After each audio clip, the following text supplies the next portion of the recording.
अस्सलाम वालेकुम फ्रेंड्स, कैसे हैं आप सब। उम्मीद है आप सब खैरियत से होंगे। तो हमने इससे पहले जो है वो एक वीडियो बनाई थी जिसके अंदर मैंने आपको ये बताया था कि हम अपने नेगेटिव इमोशंस को किस तरह कंट्रोल कर सकते हैं। तो आज की वीडियो में मैं आपको ये बताऊंगा, ये उस वीडियो का सेकंड पार्ट है। तो आज की वीडियो में मैं आपको बताऊंगा कि आप अपने पॉजिटिव इमोशंस किस तरह से क्रिएट कर सकते हैं, ठीक है। तो अब मैंने डिस्क्रिप्शन में उस वीडियो का लिंक दे दिया हुआ है कि आप अपने नेगेटिव इमोशंस किस तरह रिमूव कर सकते हैं। अगर आपने नहीं देखी तो वो पार्ट में लाजमी देखिए। अब मैं आपको इस वीडियो में बताता हूँ कि हम अपने अंदर जो है वो पॉजिटिव इमोशंस किस तरह से क्रिएट कर सकते हैं, राइट।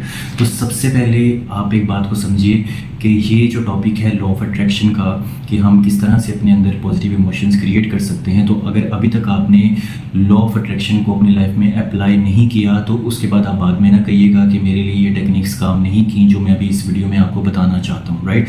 तो आप सबसे पहले वीडियो पॉज कीजिए और अभी अगर आपने लॉ ऑफ अट्रैक्शन को आज तक इस्तेमाल नहीं किया तो आप सबसे पहले इसको यूज़ करें। इसके अंदर अफर्मेशंस, इसके अंदर विजुअलाइजेशन, कुछ भी करें, ठीक है। हर तरह की वीडियो मेरे इस चैनल पर पड़ी हैं, आप उसे सर्च कर सकते हैं। विजुअलाइजेशन, अफर्मेशंस, आप कुछ भी इस्तेमाल करें। लॉ ऑफ अट्रैक्शन को इस्तेमाल करना अभी से शुरू करें और देन अगेन आप जो है वो इस वीडियो पर आ जाएँ। तो जो लोग शुरू से लॉ ऑफ अट्रैक्शन को यूज़ कर रहे हैं, माइंड साइंसेस को यूज़ कर रहे हैं, उनका वेलकम है इस नई वीडियो पर। तो सबसे पहले मैं आपको बताता हूँ कि देखिए एक ट्रायंगल है, ठीक है। इसके जो टॉप है ना ये हमारे इमोशंस हैं और ये नीचे वाला जो पार्ट है हमारी बॉडी लैंग्वेज है, ठीक है। इस बात को आपने समझना है। हमारे जो इमोशंस हैं हमारी बॉडी के साथ कनेक्ट होते हैं, ये साइंटिफिकली प्रूव्ड है, ठीक है। जिस तरह से मैं आपको एग्जांपल देता हूँ कि जैसे आप बैठे हुए हैं और अचानक से आप जो है वो बहुत ज़्यादा स्माइल पास करते हैं तो क्या होगा, एक पॉजिटिव इमोशन क्रिएट होगा। इसी तरह से आप जो है वो इस तरह से सैड होकर बैठ जाते हैं तो कौन सा एक सैडनेस का इमोशन क्रिएट हो जाएगा, राइट। अब आपको ये बात समझ आ गई है। तो मैंने आपको लास्ट वीडियो में ये बताया था कि आप जो है वो जब कोई इमोशन अपने अंदर से ख़त्म करना चाह रहे हैं, नेगेटिव इमोशन, तो उसके लिए आप उस पैटर्न को क्रॉस करते हैं, कट कट कट कहते हैं। और इन केस अगर आप दूसरी ट्रिक यूज़ करना चाहते हैं तो उसमें आप जो है वो उस चीज़ को अपने अंदर से निकालने के लिए आप अपने आप से ये प्रॉमिस करते हैं कि आज के बाद मुझे ये इमोशन नहीं चाहिए अपनी लाइफ में, ठीक है। अब मैं आपको नेक्स्ट बताता हूँ। अब हम ट्रिक की जानिब चलते हैं जो मैंने आज आपको बतानी है। तो देखिए सबसे पहली चीज़ ये सीखिए कि आज के बाद अपने आप से प्रॉमिस कीजिए कि आज के बाद मैं उस चीज़ के बारे में सोचूंगा जो मुझे चाहिए, ना कि मैं उस चीज़ के बारे में सोचूंगा जो मुझे नहीं चाहिए। देखिए सबसे पहली बात याद रखिए, जितना ज़्यादा हम उस चीज़ के बारे में सोचते हैं जो हमें नहीं चाहिए उतनी ही ज़्यादा वो चीज़ें हमारी ज़िंदगी में आती हैं, ठीक है। फॉर एग्ज़ाम्पल, अब आप इस बात को समझिएगा, मसलन कि मैं किसी जगह पे जा रहा हूँ और आप जो है वो बार बार मुसलसल ये सोचते हैं कि मुझे ट्रैफिक नहीं चाहिए, मुझे ट्रैफिक नहीं चाहिए। अब इन केस होता क्या है कि कई मरतबा आपको देखने को मिलेगा कि आपको नहीं चाहिए तो आपको ट्रैफिक ही मिलेगी। तो अब इसी तरह जो है हम अपने अंदर पॉजिटिव इमोशन क्रिएट करेंगे with the help of body language, ठीक है। आप अपनी बॉडी लैंग्वेज का इस्तेमाल करते हुए अपने इमोशंस को कंट्रोल करेंगे और चेंज करेंगे, राइट। अब मैं आपको बताता हूँ हमारी जो दूसरी टेक्निक है उसको भी आप अच्छे से समझिए। देखिए सबसे पहले इस बारे में बात करते हैं कि आप अपनी नेगेटिव और पॉजिटिव इमोशंस को बैलेंस करना सीखिए। सबसे पहले अब ये बात समझिए, अगर आप बहुत ज़्यादा पॉजिटिव होते हैं तो आपका माइंड आपको नेगेटिविटी की तरफ ले जाता है, और अगर आप बहुत ज़्यादा नेगेटिव होने की कोशिश करते हैं तो कोई ना कोई आगे पॉजिटिव बात ज़रूर कर देगा आपसे, ठीक है। इसलिए दोनों चीज़ों को बैलेंस रखना बहुत ही ज़्यादा ज़रूरी है। फॉर एग्ज़ाम्पल मैं अब आपको एग्जांपल देता हूँ, जैसे कि अब इंसान जो है कोई किसी जगह पे जॉब कर रहा है, अब वहाँ उसका जो बॉस है वो बहुत ज़्यादा स्ट्रिक्ट है और उसको बातें सुनाने वाला। अब वो इंसान जो है जो वहाँ पर काम करता है ओबियसली उसका जो इमोशन होगा वो नेगेटिव ही होगा, ठीक है। तो अब इसको हम पॉजिटिव करने के लिए क्या करेंगे कि हम नेगेटिव का हाथ देखिए, जो चीज़ नेगेटिव है उसका पॉजिटिव भी है, जो पॉजिटिव है उसका नेगेटिव भी है, ठीक है। तो हम जो नेगेटिव चीज़ है उसका पॉजिटिव निकालेंगे और जो पॉजिटिव है उसका नेगेटिव निकालेंगे ताकि वो बैलेंस हो जाए, ठीक है। अब इसी तरह से आप ये सोच सकते हैं कि यार मेरा बॉस बेशक स्ट्रिक्ट है, मुझे बातें सुनाता है, लेकिन अब इसका पॉजिटिव क्या हो सकता है। इसका पॉजिटिव ये हो सकता है कि अगर आपका बॉस आपको बातें सुनाता है, आप पे बहुत ज़्यादा स्ट्रिक्टनेस करता है, तो उससे क्या होगा कि आप अपने कंफर्ट जोन से बाहर जाकर काम कर रहे हैं, आप जो है वो बहुत ज़्यादा मेहनत कर रहे हैं, आप बहुत ज़्यादा स्ट्रगल कर रहे हैं, आपको करनी पड़ रही है। तो इससे क्या होगा कि इन फ्यूचर जो है वो आपकी स्किल्स डेवलप होंगी, ठीक है। इन फ्यूचर जो है वो आपको कामयाबी मिलने के चांसेस ज़्यादा होंगे, ठीक है। आपका जो वर्क है उसकी परफेक्शन जो है वो इंक्रीज़ करेगी, ठीक है। तो इसी तरह से हर एक चीज़ का पॉजिटिव भी होता है, नेगेटिव भी होता है, आपको जस्ट क्रिएट करना है। अब इसी तरह से हमने अब एक और बात करते हैं। फॉर एग्जांपल पॉजिटिव की बात कर लेते हैं। अब ये तो नेगेटिव की एग्जांपल थी, मैं अब आपको एक पॉजिटिव की एग्जांपल देता हूँ। फॉर एग्जांपल एक शख्स को जो है ना वो प्रमोशन मिल जाती है, राइट। अब उसको वो प्रमोशन मिल जाएगी तो वो बहुत ज़्यादा हैप्पी हो जाएगा, ठीक है, और उसी हैप्पीनेस की वजह से केयरलेस होने के चांसेस बढ़ जाएंगे, ठीक है।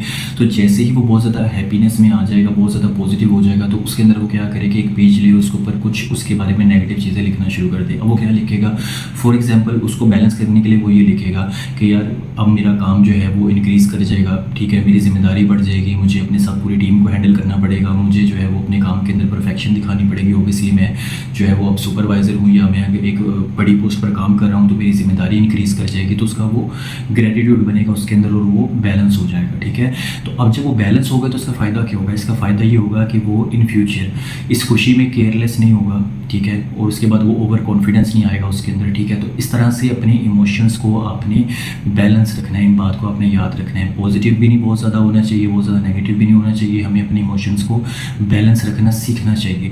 यही रीज़न होती है कि मैंने बहुत सारे लोगों को देखा है कि वो बिना ट्रेनिंग के, बिना सोचे समझे जो है ना वो इधर उधर से वीडियोज़ देखते हैं और फिर वो उसको अप्लाई करना शुरू कर देते हैं और बाद में कहते हैं कि हम ये चीज़ तो करनी नहीं चाहिए। बहुत ज़्यादा पॉजिटिव जो है वो इंसान अगर वो रहने की कोशिश करता है तो इसलिए फिर वो ज़्यादा नेगेटिव हो जाता है। तो यही वो रीज़न है जो मैंने अभी आपको समझाई है कि हमें ना बहुत ज़्यादा पॉजिटिव होना है, ना बहुत ज़्यादा नेगेटिव होना है, हमें बैलेंस रखना है, ताकि ये जो डिप्रेशन एंड एंग्जाइटी और OCD इनके जो बहुत ज़्यादा मसाइल आजकल बढ़ते जा रहे हैं, इनको हम कम कर सकें और इसको हम बैलेंस कर सकें अपने माइंड को, अपनी थॉट्स को, ताकि हम जो है वो इन फ्यूचर इस तरह की तमाम चीज़ों से बच सकें, जिस तरह की डिप्रेशन, एंग्जाइटी, फोबियाज़ और इस तरह के तमाम मसाइल से हम बाहर आ सकें। अब यहाँ मैं आपको एक और चीज़ बताता हूँ। देखिए, एक वर्ड आता है, इसको हम यूज़ करते हैं पॉजिटिव होने के लिए, अपने अंदर पॉजिटिव इमोशंस को क्रिएट करने के लिए, जिसको हम कहते हैं फोर्स, ठीक है।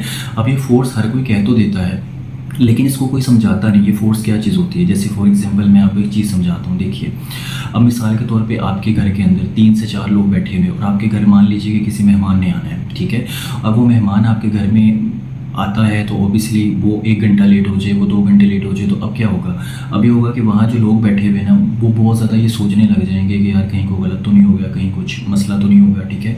तो अब ये देखिए कि हम इस चीज़ को कितना गलत इस्तेमाल कर रहे हैं और हमें खुद को भी पता नहीं चलता कि हम अपने इमोशंस का कितना गलत इस्तेमाल कर रहे हैं, राइट।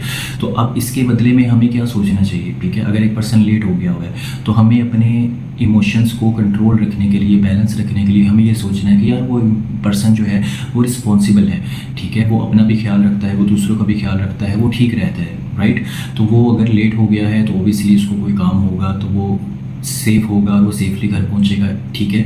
अब अगर आप इस इमोशन को क्रिएट करते हैं और इस तरह से इस चीज़ को बैलेंस रखते हैं तो ओबियसली आपकी लाइफ के अंदर आपके इमोशंस जो हैं वो बैलेंस स्टेट में चलना शुरू हो जाएंगे, ठीक है। आपने इस बात को याद रखना है। अब मिसाल के तौर पे हम बहुत ज़्यादा जो है वो इस तरह की सोचते हैं कि यार वो इंसान लेट हो गया है तो अब वो इंसान के साथ कुछ गलत ना हो गया हो, तो हम अपने आप को क्या करें, हम अपने इमोशंस को नेगेटिव वाली साइड पर लेके जा रहे हैं, समझ आ रही है। और मैंने आपसे कहा हमें बैलेंस करना है, इस बात को अच्छे से समझिए, ठीक है। अब इसी तरह से उस पर्सन की मैंने आपको सारी बात समझा दी, हमें इस तरह से नेगेटिव इमोशंस के ऊपर कंट्रोल करना है, पॉजिटिव इमोशंस को भी बहुत ज़्यादा नहीं बढ़ाना है, नेगेटिव को बहुत ज़्यादा नहीं बढ़ाना, तो हमें सब कुछ बैलेंस रखना है। तो अब आप क्या करेंगे, अब आप 1 वीक तक के लिए इस चीज़ की ट्रेनिंग करेंगे कि अब आप जस्ट वो सोचेंगे जो आपको चाहिए, ना कि आप वो सोचेंगे जो आपको नहीं चाहिए। जब आप 1 हफ्ता इसकी प्रैक्टिस करेंगे ना तो आपका जो सबकॉन्शियस माइंड है ना वो इस चीज़ के लिए प्रोग्राम्ड हो जाएगा और इन फ्यूचर आपको बार बार अपना इमोशंस चेंज करने की, इस चीज़ पर ज़्यादा सोचने की ज़रूरत बिल्कुल नहीं पड़ेगी।